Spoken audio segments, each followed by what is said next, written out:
Now this project can get a little messy, so make sure you have something under your paper, newspaper or a cardboard or something, so you don't mess up your house. Now we're going to do the background for our pictures. This is a really easy way to make sunsets. We do it with tissue paper. Now this is the cheaper, it's the bleeding kind of tissue paper, so when I paint it over with water, all the dyes inside the tissue paper are going to come out onto the paper. You have to make sure that you're putting enough water into it so it actually soaks into it and then soaks into the paper on the bottom. That's how you get really nice color. If you don't use enough water, you won't get the nice color. Do this one sheet of tissue paper at a time. I'm going to repeat that because it's important. One sheet of tissue paper at a time.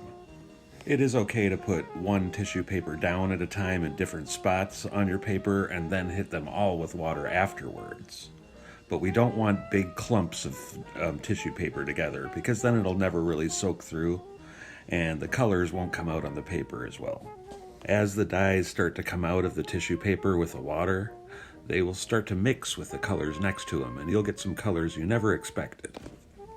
Keep this up, putting down tissue paper and then painting it over with water, making sure you get enough water on your paper over and over until you cover the entire paper with tissue paper and water.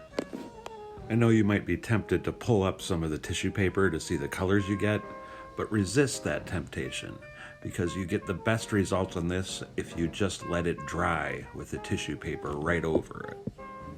So this dried for like 3 hours. Sometimes you just want to leave it overnight. That's what I usually do.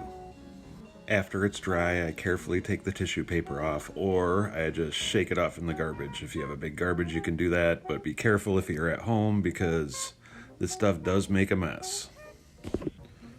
And here you go. You got kind of a good sunset for a background of a picture. It's a good way to get lots of different colors all over your paper, and I really hope you like doing this because this is always fun for me and it turns out great when you're done.